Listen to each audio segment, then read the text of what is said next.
What up, guys? The Bench Buddies are back with our NFL wild card predictions. As always, Ethan joining me here to break down this week's games. But before we talk about this week, we gotta end up the regular season. Week 17. We couldn't do a video last week.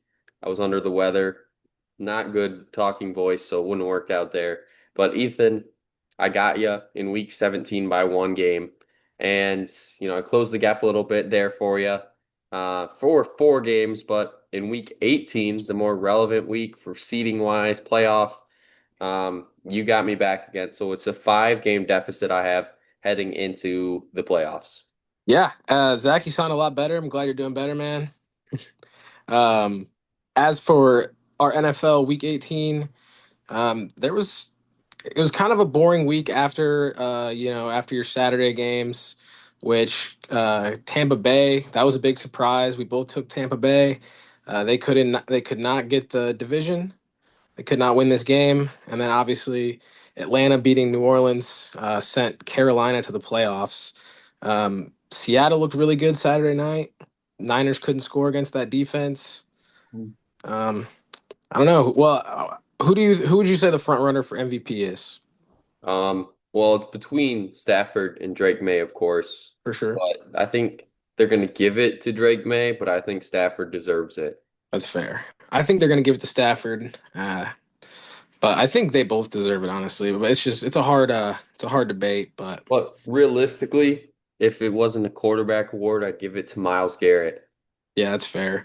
For sure. With the sack record, and he did it in pretty sure. I mean, I'm not sure the exact number of, but he had a lot less snaps than T.J. Watt and Yeah, um, yeah. yeah. So yeah, Yeah, and locks, 3-3, 2-4, 4-2, 2-4. It wasn't really too pretty there.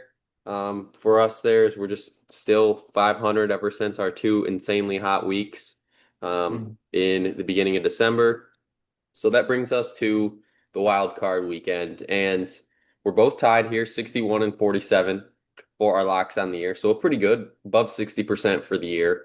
And I'm starting it with the first game. I'm gonna go Puka to score against the Panthers. I don't know. He's just on fire, and you like to trust the guys that are on fire heading into the playoffs. My Packers on the road in Chicago. Can't bet against my Packers against the Bears. Um, Bills, same thing, going on the road to Jacksonville, and I think they can get that win there. And I like the over in that one as well. San Francisco plus 4.5 on the road. I don't know. I just think the Niners Philly game, it's going to be decided by a field goal or less. And then the Houston Pitt, give me that under. I don't care how bad this game's going to be box score wise. I just think that it's going to be a 20-17 game at the very most yeah, points scored in that game. yeah. It's a tricky one. 38 and a half is very low. I mean, I could see that over hitting, but I like the under there as well. It's a solid pick. As for me, I'll be going with Devonte Adams. He's coming back this week. If he doesn't play for some reason, I'm going with Kyron to replace that for a touchdown for Kyron Williams. And then Bears plus 1.5 against Green Bay. Opposite pick as you here. I just think, I mean, I think they're the better team. They're playing at home, and it's going to be cold. I think they're going to be able to run the ball, but could be wrong there. Jacksonville plus 1.5 versus Buffalo. I think they might win this game outright. 1.5 points is very low, so I can't give away my pick, but I do like that 1.5. And then Dallas Goddard to score a touchdown. He's been on fire for Philly, and the Niners secondary is pretty suspect. So I like one of their receivers to score. I'm going with Goddard. Chiefs plus 3.5 at New England, or not Chiefs, Chargers. Sorry, I'm used to the Chiefs making the playoffs, but Fair. uh, yeah, I do have the Chargers though plus 3.5. I think this game will be decided uh, within 3 points either way. So I'm going to take the points. Pittsburgh plus 3. Obviously, I'm going with them. Monday Night Football. Tomlin is undefeated, so I'll just throw that out there. Yeah, it's good to know as we head into the wild card weekend. And our first game is probably going to be the biggest blowout on paper. It will be. It's going to be the Rams going on the road to face the Panthers, who at 8-9 make the playoffs. And this Panthers team has beat the Rams actually this year. Back in week 13, they won 31-28, and really made the Rams play their worst brand of football all year in that Yep. game. I get it was rainy and it was a sloppy game, but it is tough to beat a team twice. The Rams, I think, since that moment have just turned on the burners and played some really good football. Even in their losses, they're heartbreakers. And I just love the Rams here to kind of put this one away even before the fourth quarter here. So the Rams are going to have a matchup possibly with the Seahawks next week if all the higher seeds win, obviously. Yeah, I mean, I'm going with the Rams here. I think the Panthers beating them earlier in the season really put the icing on the cake in this one. I don't think they can beat them twice. I think the Rams will do it. And I don't know if the Panthers do somehow win though, that'd be crazy. I mean, there's been crazy upsets in playoff history. I just don't think this one is very attainable. And another thing, Bryce Young. Hopefully they don't re-sign him. Personally, I don't think the Panthers should pay long term for him. He hasn't really proven anything to me. But And then obviously at 8 o'clock at night, my Packers go on the road to face the Bears. And these two teams obviously hate each other. Packers won the first one 28-21 at home. They go on the road and lose in overtime to the Bears 22-16 and pretty much choke that game away. And I know that they got revenge on their mind here. The Packers do. I don't want to say they need this win for Matt LaFleur to keep his job, but it kind of is trending that way with some coaching firings here and the news that's been shaken up now with John Harbaugh on the market, Mike McDaniel on the market. There's some big name yep. coaches out there, and maybe if the Packers lose this game, they take a swing at one of those guys and fire LaFleur. So there could be some interesting storylines here if the Packers do indeed lose this game, but I don't think that's going to be the case. I think that if Jordan Love is healthy through all four quarters, he still has never lost to the Bears when he's played all four quarters against the Bears. Hmm. And I don't know, he just seems like he plays really well in this game, but I'm going to give credit to the Bears here. They have been a great story all year long. And the Packers have lost four in a row, by the way, coming into this matchup. So that is something to note as well. But the Bears last week had their chance to really go into the playoffs on a good note because the Lions are probably the best team in the NFL that didn't make the playoffs out of either conference, and they just couldn't find a way to win that game late. So maybe it was kind of a salty taste in their mouths coming into this game. And I think that the Packers get the best of them here and walk away with a huge win and pretty much win their Super Bowl for the year. Uh, I think the Bears are going to win this one, and I think they're going to be able to run the ball. I think it's going to be they're going to keep it away from Jordan Love. Like you said, I mean, he still hasn't lost to the Bears, which is crazy. It's just like Aaron Rodgers all over again for the Bears fans.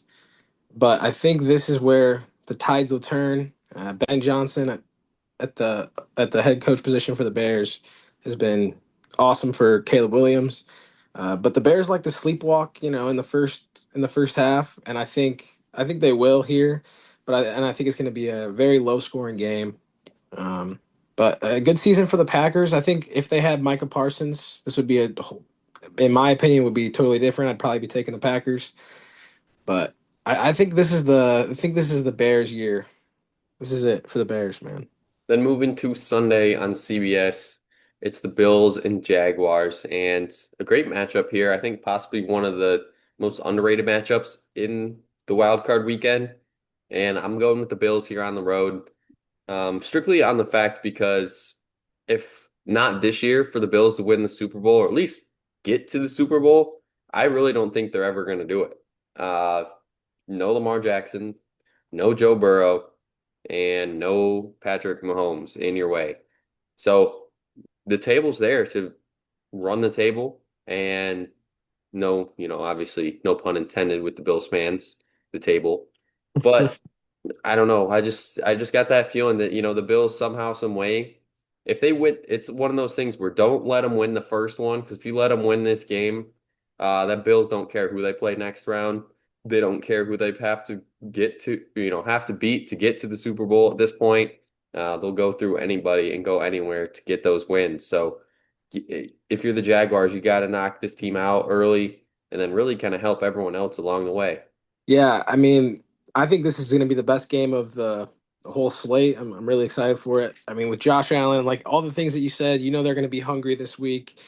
The Jags have just been on fire. They've been one of the hottest teams in football, and I think they'll continue it with their defense. I think their defense is going to play well at home. I mean, if this game was in Buffalo, obviously I'd be taking Buffalo, but in Jacksonville, in Duval County, with Liam Cohen and Trevor Lawrence, ETN, the way he's been playing, I think this is going to be an over type of game, and I think the Jags are going to come out and win this game, which would be very sad for Bills fans, and I think Sean McDermott might get fired if that's the case.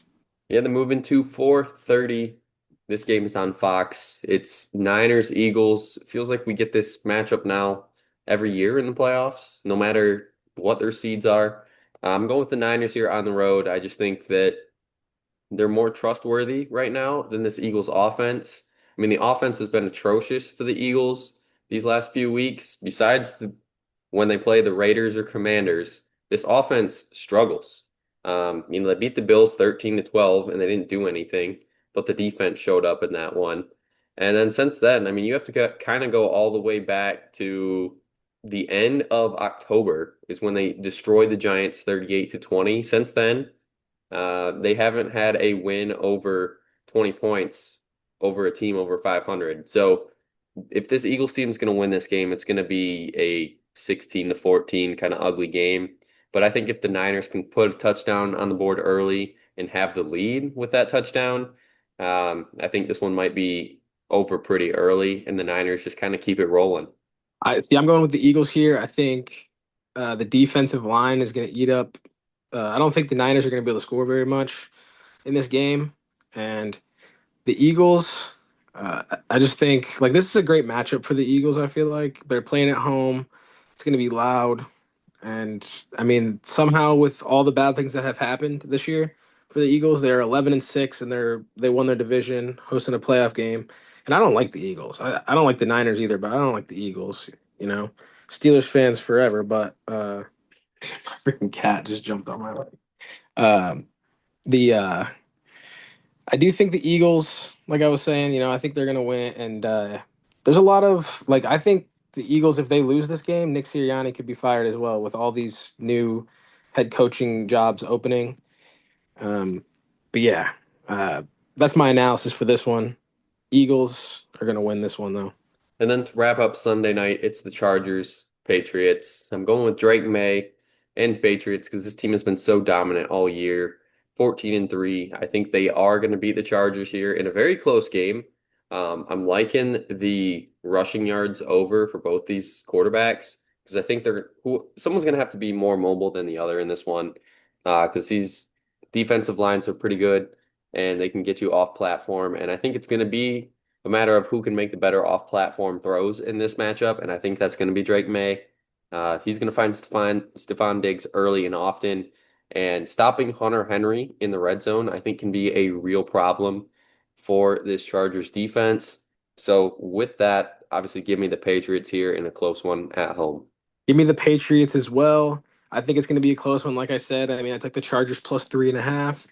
But Drake May, I think they're going to be able to throw it deep, and that's I mean that's his bread and butter is the deep ball.